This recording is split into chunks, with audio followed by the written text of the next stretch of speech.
Everybody, Carm Capriato, Remarkable Results Radio. Glad to have you here. It's our 10th year, and I always think about the educational stuff, the informative stuff.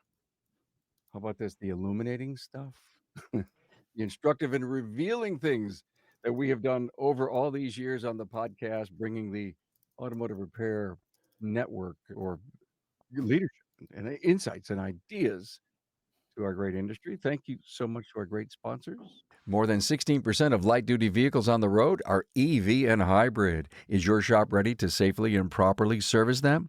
Get your shop trained and equipped to service hybrid and EV vehicles with NAPA Autotech's innovative EV-ready Level 1 high-voltage awareness and maintenance training. Hey, let's face it, your shop management system is the most critical tool in your shop, and NAPA Tracks will move your shop into the SMS fast lane with on-site training, 6 days a week support, and local representation. Find NAPA Tracks on the web at napatracs.com. Hey, everybody, I have Alex and Bob Saladna. Hey, guys. And Bob, you were a last-minute addition, so thank you so much for being here. Yes, sir. Thank you for having me. The two founders of WickedFile. Bob, I don't know how you have time to do all this stuff since you own 9 shops. They all pretty much run themselves. Thankfully for WickedFile has a lot to do with it. I've got a good group of guys that work for me. The system helped me root out the bad actors, and we've got a lot of good people that work for us. So everything runs super smooth.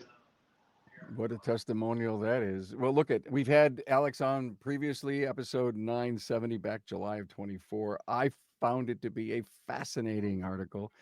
And what I'm curious about is to get an update, because I know you guys are really rocking the world with, I think you must have geniuses sitting in the back room saying, oh, what about this? What about this? We found an error here. So I'm looking in my curiosity to rediscover again what's going on with WickedFile, to find money, to make money, to discover missing credits, and oh my God, all the other unique things that you're doing.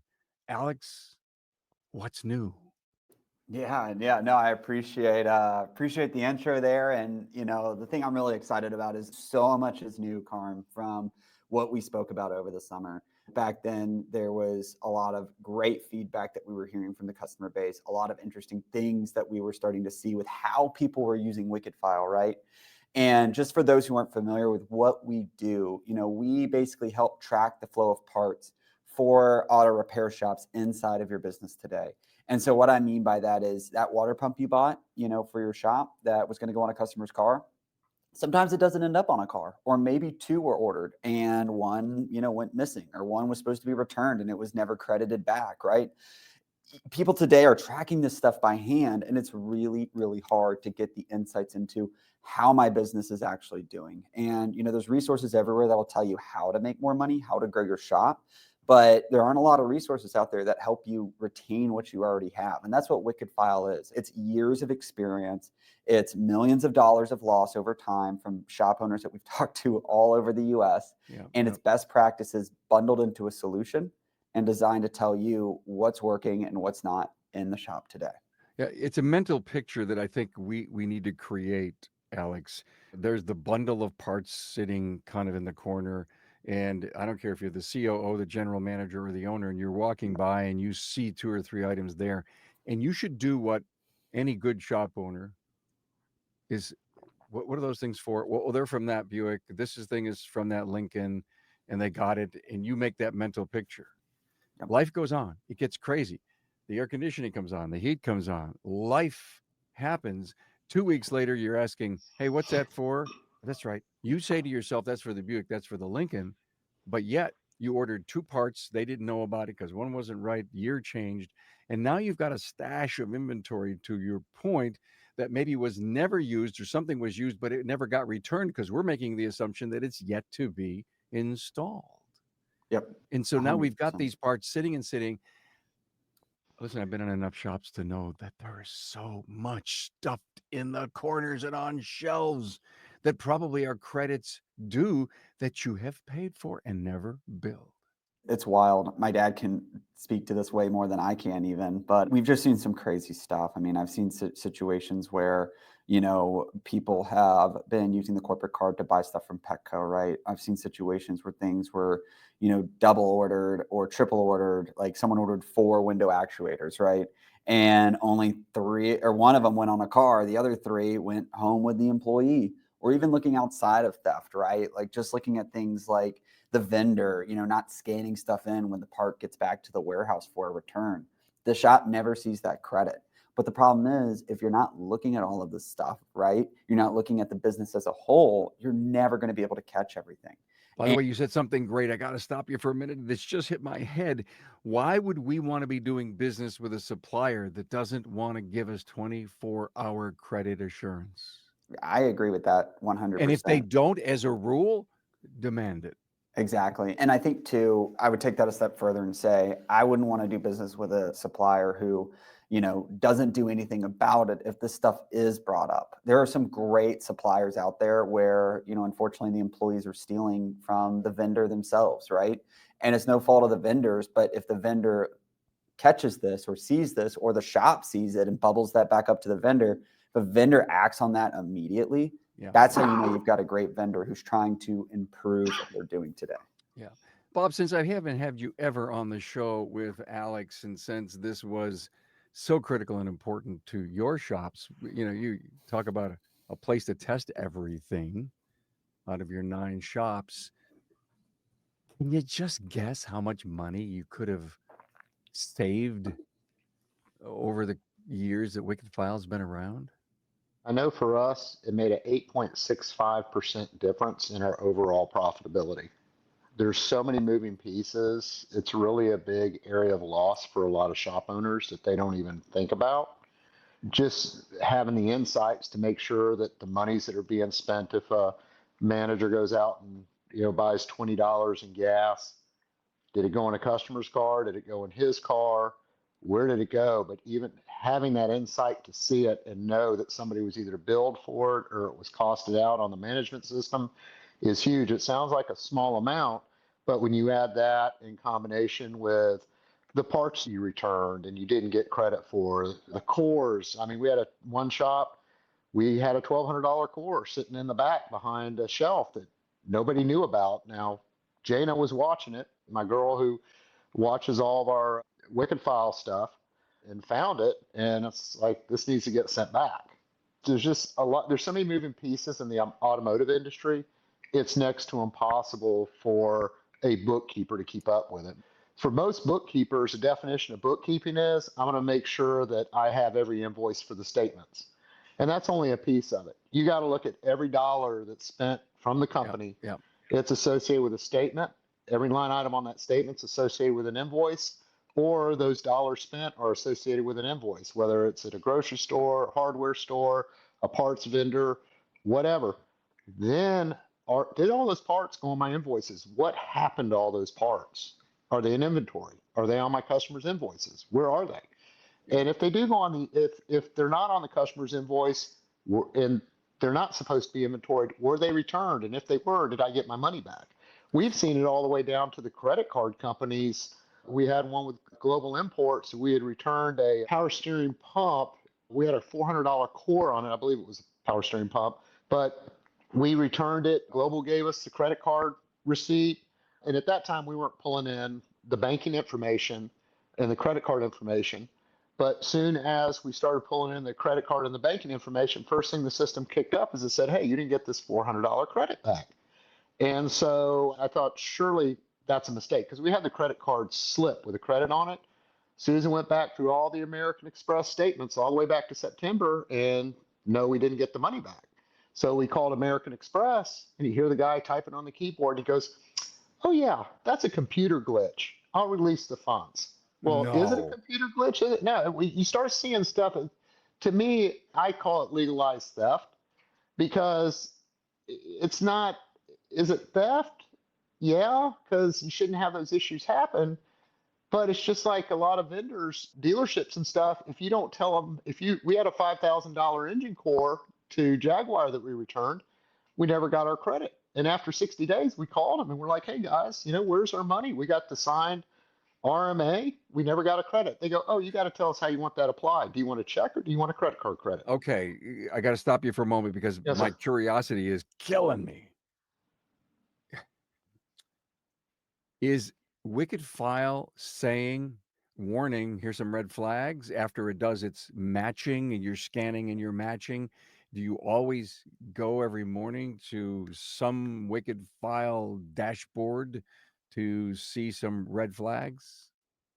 Yeah, so WickedFile shows you parts purchased for repair orders that were not on the customer's repair order. And it puts it into a bucket telling you they need to be returned. If you returned them and you scanned an RMA into the system now changes the status of that part to say, hey, this was returned on this date. I'm waiting for a credit. If you never receive that credit, either on a statement or the money going back into your account, it sits in limbo in that bucket, and everything in that bucket is money that parts that you've returned that you have not received your money back on. Got it. Okay. So You said earlier 8.6% was you believed your savings was. Are you talking about net profit or gross profit? that's our net profit. I mean, it was a huge number. It's And that huge. was, You do $1 million shop, but you can't make up 8.6% without some real heavy work. and bear in mind, that was from years 2021 to 2024. So each year, as the system has evolved, you can see those parts costs start to drop. And the other thing that it really helped out a lot with it, like I said earlier, it got rid of the bad actors. We had managers we caught stealing. We had all kinds of stuff going on that bubbles up really quickly to the surface because you start where they went out to literally Home Depot and bought stuff for their house and put on the company credit card. Are you a NAPA Auto Care Center who is ready to take your shop to the next level? Then the premier tier NAPA Auto Care Gold Certified program is exactly what you need. Gold Certified Auto Care Centers provide customers with a consistent experience no matter where they are in the U.S. Now, this means they are more likely to return and support your shop or find your Gold Certified Auto Care Center while on the road. Gold Certified members can maximize technology, increase their local marketing opportunities, and have a fully trained team that keeps up with the latest trends. Simply put, the Gold Certified NAPA Auto Care program powered by your local brand will set you apart. A true partnership is a two-way street. Shops must meet specific criteria to be eligible for the many benefits of Gold. Now, NAPA Auto Care rewards its most committed partners, their Gold Certified members, with free premium shop referrals on the NAPA online locator, annual marketing dollars, and enhanced warranty, training opportunities, program rebates, and so much more. Are you ready to get started? Contact your local NAPA sales representative to discuss your eligibility and apply today. More than 16% of light-duty vehicles on the road are EV and hybrid. Is your shop ready to safely and properly service them? Get your shop trained and equipped to service hybrid and EV vehicles with NAPA Autotech's innovative EV-ready Level 1 high-voltage awareness and maintenance training. Hey, take your Auto Care Center to the next level, the gold level, with the NAPA Auto Care Gold Certified program. This program is for the best of the best who can provide a consistent consumer experience and earn the trust of returning and new customers. Talk to your NAPA sales representative about how you can become a Gold Certified shop. Hey, let's face it, your shop management system is the single most important tool in your shop, period. NAPA Trax has made selecting the right shop management system easy by offering the industry's best, most comprehensive SMS. Now, it all starts when a local representative meets with you to learn about your business and how you need to run it. After all, it's your shop, so it's your choice, and having local representation is a huge plus. Customizing Trax to your business, whether you're a one-person shop or a large multi-bay or multi-location company, a representative consults with you to help optimize your shop's workflow, efficiency, and profitability. Trax always has the flexibility to do business how you need to do it, which means it can also grow as your business grows. And unlike the other guys, will be there for you after installation with the best training and support in the business. Yes, a learning management system tailored to each role in your company. Simply put, Trax was designed and built for shop owners just like you. Visit us on the web at NAPATRACS, that's NAPATRACS.com. The thing that I love about what WickedFile does is I think about my business, our media company, and when you see an entry in a credit card statement, for example, Bob, an American Express, and you get a chance to, with WickedFile, to match it to something. So to your point earlier, we went on and had to buy gas for this particular vehicle, but you never know, why did we need $50 worth of gas for a test drive, even if it was out? So you're asking yourself, where do I apply it to as far as the cost? And then you realize how little you made on that ticket or that customer's, unless you're starting to say, why did we do this? There's a whole lot of, why are we doing this? Yeah, and you don't know. Is it $50 in gas, or was it $20 for beer and $30 for gas? And if you ever get audited and the IRS walks in, IRS is going to look at that entry. And if you don't have a receipt for that, as far as they're concerned, you bought beer for your house or for yourself. I mean, that's not deductible if you're out buying things on the company card and it's not business related. So this also gives you that great tool. And I've been through a field audit before where when they come waltzing in your office and they say, we're here for an audit, here's your bill of right or your rights, and they want to sit down and go through all your documents and paperwork. They got usually specific things they look for, but now you can just give them view only access to this and say, hey, knock yourself out. Any invoice, anything you want to see is right here. Every dollar I spent, you can look at my accounting platform, or you can look right here because we bring in all in transactional insights. Every transaction comes into WickedFile. So they can see how much it was, who it was for, what date it was, and they can click on that and it takes them straight to the invoice or to the statement. I just had a wild idea. I own a couple of shops and the wife owns a flower shop. Could I use Wicked Files for the flower shop? So today with WickedFile, we mainly focus on the auto space, right? Okay. And, with the whole idea of tracking the flow of stuff and seeing where things are going, there's obviously a lot of applications with a lot of different industries, but we chose auto repair because it was something that was near and dear to our hearts. We understood the processes and the problems and what stuck out with that.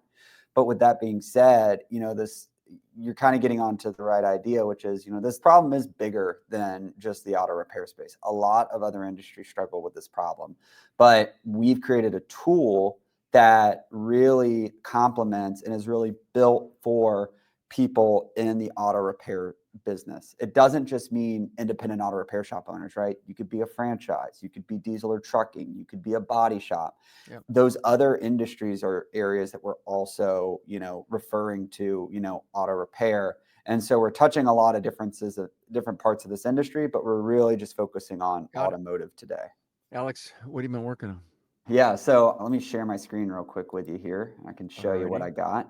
So we've got two things that we've come out with. The first one is called Navigator. You can almost think of it as your AI assistant, where you can ask questions about your repair orders, about your credit card transactions, about your parts invoices, and actually have it almost like having an assistant or like a consultant in the shop give you, opportunities to improve your business, things that might not be working well, anything that you can think of. We've tried to make this so you can ask it these questions.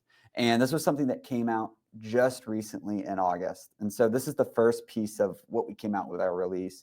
And what's great about this is I can literally ask it questions. And this was one that a franchise shop owner I was talking to told me he was asking Navigator, which was basically, what jobs are being declined the most in my shops?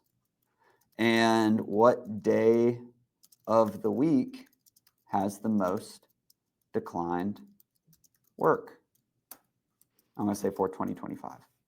So I run that question right here.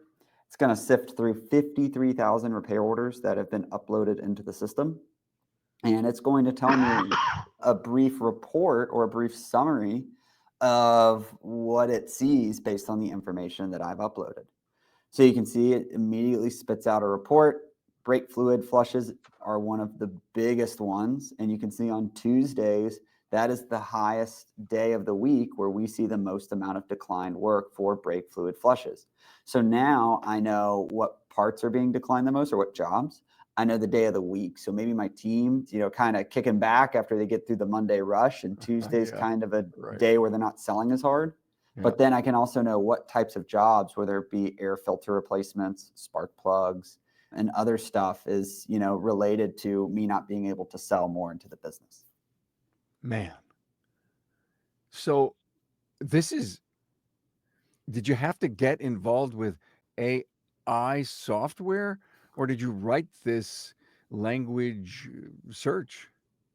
Yeah, there's a lot of different things that we, leveraged existing technologies today, but also created a lot of our own technology, a lot of our own logic and, AI capabilities within this to really make this something that can, be turnkey for the shop owners, right? This isn't just something where you can go onto ChatGPT and say, hey, ChatGPT, Right. tell me all about my repair orders, right? This is a lot more than that, because what it's tying in is not just actionable insights of things that we've learned, working in the space for years, but at the same time is stuff that we've induced a lot of best practices and a lot of industry knowledge into this logic and this technology as well to give you a auto repair tailored response. And that's why, to your earlier question, Carm, I really wanted to emphasize, this is built for auto repair first and foremost. Even though there are other use cases, this is where the magic really starts to shine. It's fascinating. If you can think it, can we ask it?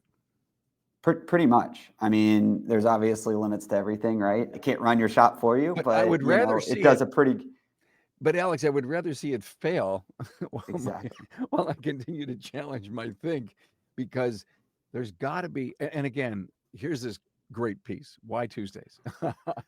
I would love to sit down with my people and say, what's this mean? It's almost like the heavens are looking down.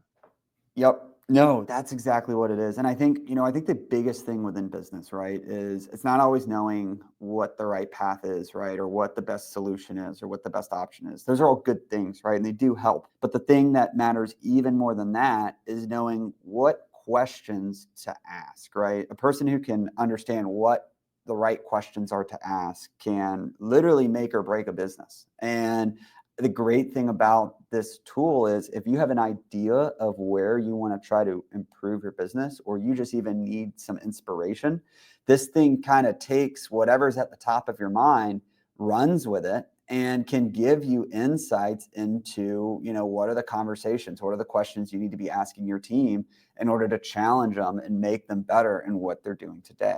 And that's something that would have required weeks of research to even get remotely close to what you're seeing and what we could get in just a matter of a minute. So I'm looking to improve some productivity, efficiencies, and I say, we're a big brake shop and we just do brakes all the time. What Navigator, what brake pads and rotors should I keep in stock so that I can have 10-second delivery instead of 15 or 20-minute delivery? Yep. And give me the top 10 pad rotor combos to stock. Could you do that? Yeah, so I could say, and if you notice, I shifted what I was asking about. So in this case, I don't want to ask my repair orders this question, right? I'm going to go ask my parts invoices these questions, right? Because this is more Oh, in I tune see. to Sure. what I'm buying and the cost, right? So I changed it to parts and I said, what are the top 10 types of brake pads and rotors that I should be buying? And how can I potentially improve who/what I am buying for these types of parts? I'm just going to say in 2025. So I'm kind of just shooting this one from the hip. All right. That's And good. what's I like that. cool, and we talked about limitations earlier, right? What's cool is if the question we're asking is too broad or not quite, cohesive as far as understanding what to ask, right? It'll actually come down here and say, hey, I see what you're trying to ask, but could you give me some more clarity? Right here it's saying, do you mean like you want to improve what you're buying for? Yeah. What aspects of your purchase do you want to improve? And so now I know what I need to add, or even like it gives me the exact type of question it thinks I'm trying to ask and how it wants to see it. And so now I can say, okay, this is what I'm trying to ask right here. Let me come back up to the top, edit that question, ask it again. And what it's going to do is it's going to pop out a response now that is a little bit more in line with what I'm looking. So you can see Worldpac just dominates what we're doing in the brake and rotor pad space. And you can see our spend, the average cost. It's saying, hey, this is your primary supplier. You know, the average cost is the lowest among your top vendors. So this is the one you probably want to buy But from. no part numbers yet. You could dive into that. So this is kind of where, you know, it becomes more of like a conversation, right? So what I would ask after that is, hey, can you break down the part numbers, the top 5 part numbers from Worldpac? Scary good. Scary good. Yeah, yeah. And I had a shop owner, he was on one of our webinars recently talking about this, and he, you know, was up till like 2 a.m. just searching through this thing and asking it questions, right? And asking follow-on questions like what we're talking about here. And he was able to find opportunities to adjust his parts matrix that made, I think it was like a 15% difference on the profitability that he was seeing on those parts after adjusting the matrix, which was huge. These types of questions you can ask now, these follow-on questions like, you know, now give me the part numbers or stuff like that, can really make a big difference in the shop. I guess if you can think it, you could probably do it, ask, react to the information that's coming. Yep. Can we dive into the customers and the frequencies and the kind of maintenance work, the repair, the emergencies, the calibrations? It obviously knows all of that. So there's probably a million. I mean, if you could, again, it goes back to what I just said. If you can think it, you could probably get some information on your business. I'm not sure I want to say this, but it's like DNA on your business. Yeah. No, 100%. And you can, you know, go deeper. Like I know a lot of shops, they'll say like, what's the make and model car that I see that comes in that has the most declined work, right? Or the least profitable, right? Okay. So now they know what types of cars they want to market the most to. You know, is Audi doing far better than, you know, Land Rover or Porsche, right? And now they can start to get an idea of, you know, maybe who their target audience is or who they're not marketing to as much that they could be otherwise and get a lot of value out of. So now they can go to their marketing group and say, hey, I want to bring in more Audi owners because we do really, really well with this type of car. Is the input, the scanning, is it a heavy lift for some shop owners? They, oh, I want to do this is great. And you find out in a couple of months, they just haven't kept up with the workload. I think at first, any type of change in the business can seem hardest at first, but we've done a really good job making this a easy turnkey process for shop owners. And what I mean by that, Karim, is, you know, we've got 5 different ways you can bring documents in today. You can scan it. Obviously, we integrate with Google Drive and Dropbox. So if you're using those today, you really don't have to change much at all. You can even have the vendors, if they support email invoicing, which a lot of the big ones do, email those invoices straight into WickedFile. So now you don't even need to scan for those vendors. You know, we have so many different ways that we support today that what I often find with shop owners is that it's really not that big of a deal anymore. And, you know, as things get more advanced and shops get further and further along, you're seeing a lot more shops start to adopt digitalizing their documents anyway. That's an objection that we see not nearly as much as people might think. Hey, Bob, take me to the day when you sat down with Alex and said, I got this idea. And Well, what did he actually, say? And what did he say? well, I actually started developing this back in like 2015 Okay. when I had a bunch of theft between a couple managers and employee. I had a CFO at that time, and she just did a random audit and found all this loss. I didn't even know she was doing it. But so I had worked on it for a while, and Cecil Bullard, we were consulting with him. Sure. Cecil came in and looked at our business practices, and we showed them the super early version of this, which basically only OCR'd invoices and matched them to our SMS. He said, man, he goes, you got to keep working on this. He goes, this is huge for the automotive industry. He goes, you just have no idea how badly people need this. So I had been working on it, hiring developers, couldn't really find anybody to do it. And then one day I was talking to my brother, who I knew did some stuff for the government. He was a software developer, and I was just trying to find out if he knew anybody that could help me with this. And he said, I can do that. He goes, I did all the OCR procurement. I was in charge of the development of that for the DoD. So he said, I'll do that. Make me a partner in it, and I'll do it. So he quit, started working on it.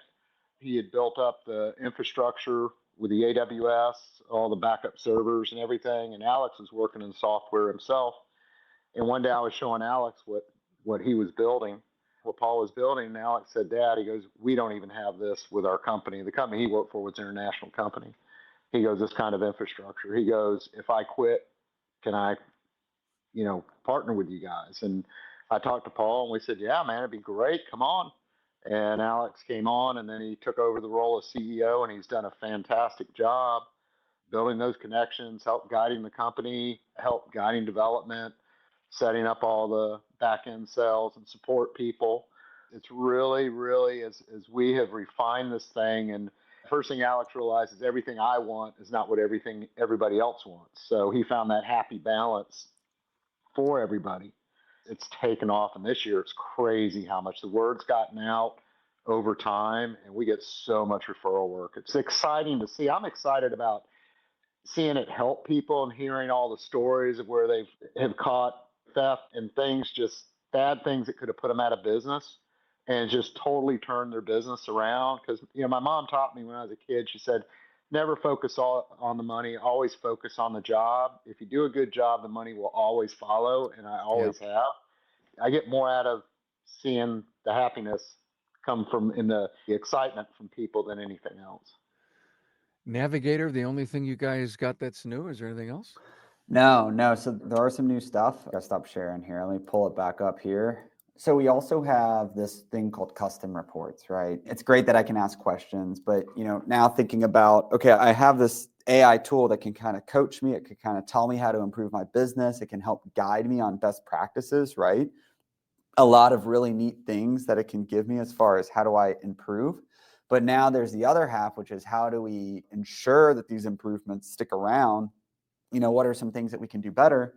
And basically, this is a report builder where you can build any type of report that you're looking to make on what is going on inside my business. And so you can see I've got a couple out of the box right here that come included with the software. And so if I wanted to see a repair or a report on like what cores are not being credited back for the current month, I can click on this right here. It gives me a list of all my cores that have come into the shop that do not have a credit yet. So you can see some of these have a return slip, but no credit. Some of them are just the invoice itself. And now the system's tracking it. And I got this nice kind of short list that's constantly being kept up with automatically that I can use to see what cores are still floating around the business and what aren't. And I can click on all of these. Alex, I can imagine when the supplier comes in, the first job that they do is they go to the office and they say, okay, run my report. What's outstanding? Mm-hmm. I mean, Exactly. it's their job to make sure it happens. Yeah. But they wouldn't necessarily know, no matter what access they have to the account's information. It's more important that they work with you on that. Exactly. And what's great is like, let's say you don't like any of these reports or you have a really specific use case that you want to focus in on. Mm-hmm. I can easily come here to new report. Let's say I want to look at my most at-risk repair orders that are having the biggest amount of problems. I can say, hey, I want to make a report on my repair orders. I want to see, last week's for these two locations, show me the ones that are high risk right here. And then I can run it. I keep clicking the wrong button. I can run it. Define high risk for me.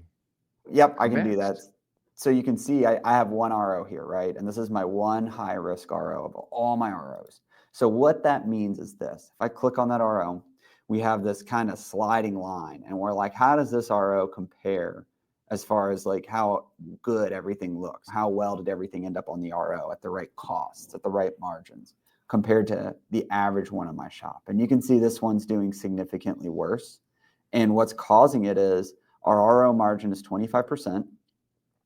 The parts margin is minus 29%. And the reason this is so low is because there's $175 missing on this ticket. I can scroll down here. You can see all the jobs we did on this RO. And then I can see the parts, like this air fuel sensor, that was never put on the ticket. Oof. So we never added it on here. We don't see a credit memo for it. And so if we don't see it on the credit, or we don't see it in inventory, or we don't see it on the repair order, what happened to it? You And ate it. that's something, yeah, you ate it. And that's something that's worth my time to focus on as a parts manager or a GM or an owner. Ooh, I have chills. I'm going to go back to that 8.6%, Bob. Here I'm setting up with my coach, my friends, my person, my network. I'm saying, listen, next year, 5 additional % in my net operating income. I'm doing a 6. I'm going for an 11. And in the back pocket, I'm getting WickedFile. And I know I may get that on my very own by being a better, what's the word? A scrupulous manager to the data. It really helps you get rid of the bad actors. And then the guys that would do things right, when they know you've got visibility to all that, and the visibility is very organic and not complex, like you're having to go through piles of invoices and trying to figure it out, the behavior just naturally sees or corrects itself everywhere else. And it's just made for a super smooth operation. You know, I probably spend 10 or 15 minutes a day on my businesses, and that's it. I'm done. You say bad actor a couple of times now in this episode, and apparently that has a big impression upon you because this was born out of those kind of issues. And as a mature, well-run company who's even looking to be better run, and we use WickedFile to ferret out issues, I can only think that you would call it a wizard because he's kind of all-knowing and all-seeing. That's how I look at it. You know, go to the wizard, figure it out. I'm working on building a true wizard. Well, I love the whole idea that you guys have this forward-thinking vision. You've got a hell of a platform. You know where it can go, and I just love what you guys are doing. I mean, it's almost like I want to go own a shop again so that I could play with this. Our goal is to make it easy for you. If you're a multi-store owner, you can focus on opening new locations and you don't have to babysit the existing locations. You know, even if you're a single shop guy and you really want to learn your business and you want to build it up, we just want to help car shop owners truly understand where their business is and how to get that business to the next level. Because those are things I had to learn by making a lot of mistakes. Yeah. And I want to take that out of it. Well, guys, this was great. Thank you for the update. I'm sure there's a million more things. We've got to have you on more often, Alex, so that we can hear what's going through both of your guys' heads. And Carm, let me show you this cool new toy in our sandbox, and it's going to be great. We're going to actually build castles with it. Oh my God, I love it, Alex, Bob, Saladna. Thank you so much. WickedFiles and hearing about the new Navigator. Thanks for being here, guys. Thank you so much.